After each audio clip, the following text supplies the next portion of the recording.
Jumpin' In on Manx Radio. With Howard and Chris Kane. Hello. Good evening. And welcome.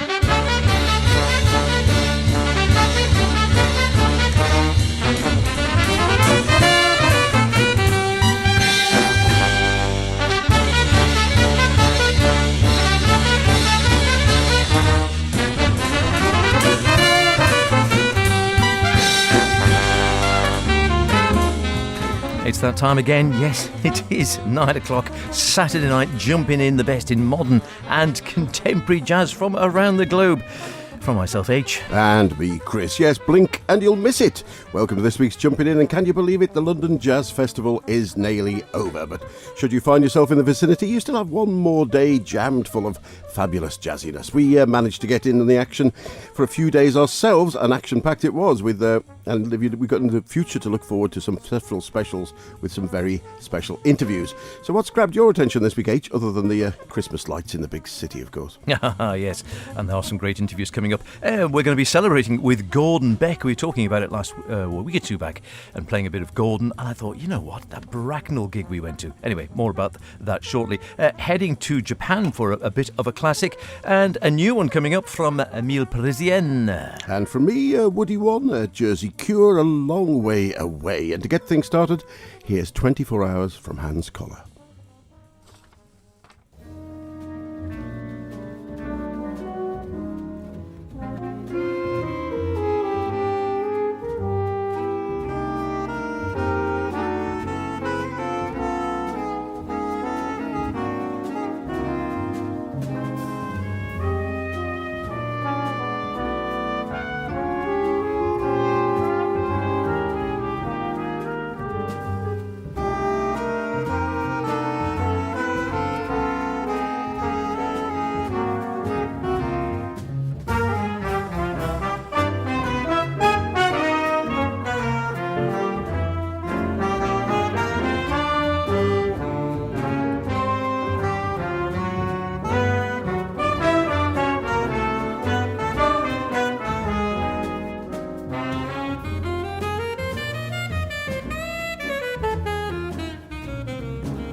Hans Koller and his nonette with a lovely lilting waltz, 24 Hours, taken from his debut as a leader, Magic Mountain, recorded back in 1997. Pianist Hans Koller, originally hails from Bavaria and first developed a love of jazz while attending a summer school in Ingolstadt led by Brian Abraham's District 6. There's a blast from the past. A band that was a regular feature on the circuit when we started going to Bracknell Jazz, at least. Koller came to the UK to study composition at Middlesex University and subsequently did a master's in ethnomusicology at SOAS. Well-known jazz writer John Fordham says, Hans Koller's magic, he solves the perpetual jazz conundrum of making music for the mind and the body with an intelligence and vivacity that brings him ever closer to the stature of Russell, Evans, Gibbs and that long procession of his famous elders. High praise indeed. Koller has several albums out to explore and his most recent 2016's triple album, Retrospection. Good stuff, yes, and wise words indeed. And yes, you would say it's a rounded sound, isn't it? Nothing strikingly different there, but just sort of very well homogenised and with a sort of nod to the past and a look to the future, as it were. As indeed, I think this man coming up probably would fit into the same bill, a nod to the past and look to the future. Gordon Beck, no longer with us, of course. We did feature him a week or two back, and we featured him several times on the show over the years. And we were talking after the last one about when we saw him at Bracknell. I remember it well, even though it turns out it was 1984, which is too many years ago than I like to remember. But he was there then with his quintet, with the likes of Frank Ricotti on vibes. What happened to Frank Ricotti? I'm never too sure. Steve Arguelles, who now lives and teaches and plays in Paris predominantly. A young man there, I think possibly even still at college, I can't remember, with their Celebration Suite. I was convinced I had it. I didn't. But as is usually the case, a bit of snuffling around and you can track it down one way or another. So I found a CD.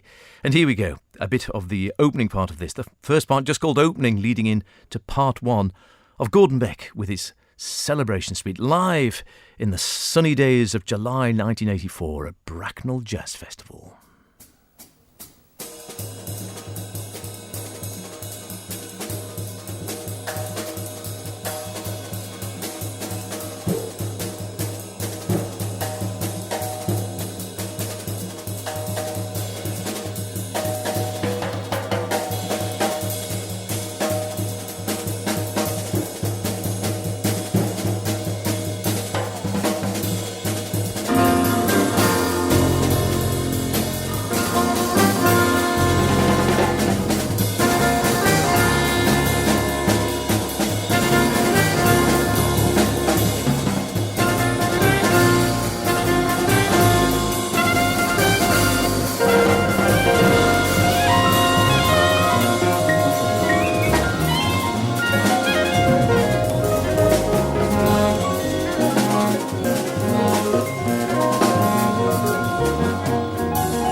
Wonderful stuff. Yeah, it goes on to another part of the suite there. That's just the first two sections, opening and part one of Gordon Beck's Celebration Suite, performed live there. But it carried on, we might have heard Chris and I clapping or whistling in the audience, because we were definitely there in the Bracknell Jazz Festival, July 1984. I remember it well. I remember Steve Arguelles arriving slightly late and running on stage, and again his unusual drum setup, and then he very rarely had a bass drum. He just had a pedal which pedalled a beater, went upwards and played underneath the bottom of his floor tom. Unusual sort of arrangement, but saved a lot of space, I suppose.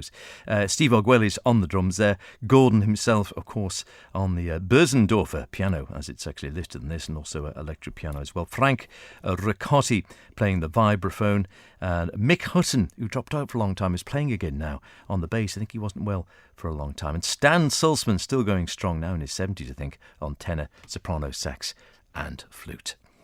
Now, fantastic stuff, and many, many happy days we spent at Bracknell, including waking up underwater in the tent one morning, which was mildly distressing. But the London Jazz Festival still continues on till tomorrow, but back in 2018, we saw this young man perform after winning the BBC Young Jazz Musician of the Year. Aged just 24 now, Koza Cole's debut album Know Them, Know Us, a gift for my birthday from his nibs, shows that he's made the most of the intervening period, honing his sax chops. Here he is with his quartet, giving Woody Shaw's Zoltan a good workout.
Zoltan there from saxophonist Koza Cole's fabulous debut album Know Them, Know Us. A really mature and well-developed ensemble, this, with Koza trading horns with trumpeter Jay Phillips, driven along by the rhythm section of drummer Jim Bashford, who mentored Cole whilst he was at Birmingham Conservatoire, and bass player James Oston. The album also has guest appearances from pianist Reuben James and tenorman Soweto Kinch. Koza is definitely one to watch, and Know Them, Know Us is available now. Good stuff. Jay Phillips or Jay Phelps? Jay Phelps. Oh, well done. Yeah, I was just thinking. I couldn't actually remember myself. Right, we're heading further afield and further back in time as well. Ryo Fukui. I'd vaguely heard the name, and I don't think I had anything before. And when I was away recently, I always like to try and seek out any of the record haunts which are still going. FOP Records, give them a mention, up there on Rose Street in Edinburgh, still going. HMV, sadly long gone down there on Princess Street, but FOP Records still in business, and they do have a jazz section. I try to make it my business to have a riffle through them and support them by getting something, and I found this. Mellow Dream from 1977, the second or third, I think, of Ryo Fukui's albums. An official reissue, as it told me, of the Japanese jazz classics from the inimitable Hokkaido pianist, sourced from the original master. Elegant, soulful, and simply stunning, Mellow Dream is a jazz triumph and a strong reminder that Ryo Fukui was an absolute master of his craft, unquestionably essential, with Satoshi Denpo on bass and his brother Yoshinori Fukui at the drums, and a tune you might recognise, My Foolish Heart.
Very nice indeed. Great version of that. My Foolish Heart by Ryo Fukui, one of the great Japanese masters. Forgotten now, but there has been more of an interest. He passed away a few years ago, sadly, and it's often the case with these things. Interest in his music has picked up again since his death. He played regularly at the wonderfully named Slowboat Jazz Club in Sapporo, which he and his wife Yasuko owned, and taught and performed internationally right up until shortly before he died, not that long ago, back in 2016. And like I said, quite a few of his albums have come out again. I spotted this one, thought I've got to give it a try, and I wanted to support a record shop whenever I see it. So if you see it, check it out. Mellow Dream from 1977. And like I said, on drums was his own brother, Yoshinori Fukui.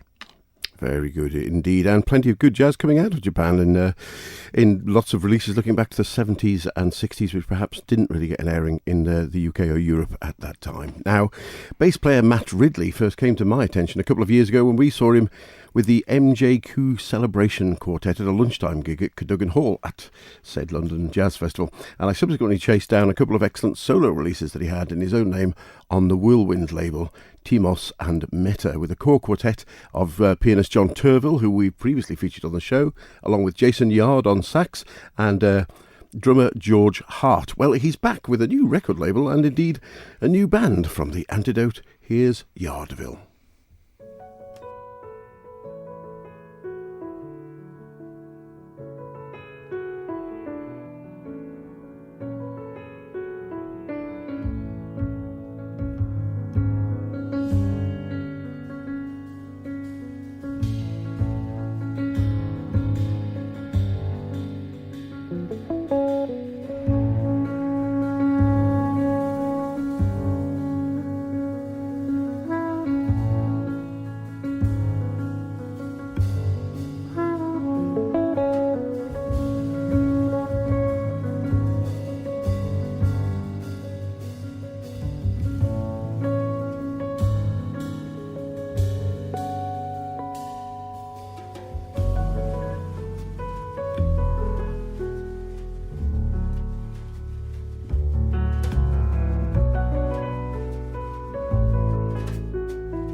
Yardville, taken from The Antidote, the new release from bass player Matt Ridley. The track was in fact written by the group's former pianist John Turville for the then saxophonist Jason Yard, but they never got around to recording it. So here it is on the new release dedicated to them with the new band. Antlaw on guitar, Alex Hitchcock, who we've featured on the show before, on soprano sax there, more usually at home on the tenor, pianist Tom Hewson and French-born drummer Marc Michel, as well as, of course, Matt Ridley on the bass. The Antidote is out now on Ubuntu Records, and many thanks to them for sending us a copy. And many thanks to Act Records for sending us an advance of Emile Parisien's new album. He's been with Act now for some 10 years coming up, would you believe? And described by Le Monde newspaper in France as the best new thing that's happened in European jazz for a long time. You could discuss that with jazz fans all night, I guess. Emile has formed a top-flight American-European sextet for this new album, his seventh as leader or co-leader on Act. It's going to be touring next year. It features the likes of Emile himself, Theo Croker on the trumpet, Joe Martin on double bass, Nasheed Waits at the drums, Roberto Negro piano, and Manu Kadir at the guitar, or on the guitar, I suppose I should say. From it, let's hear a track called Jojo.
Hey, what's up, everybody? This is Christian Sands. You listen to Manx Radio, Jumping In with Chris and H.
Good stuff. I hadn't heard that one for a while, actually. Wonderful Kung Vu Quartet. The trumpet player you might remember at one time with Pat Metheny, of course, playing very nicely, thank you now, under his own name, as I'm sure he always has done. But yes, I'm sure he came to more prominence playing with Pat as well.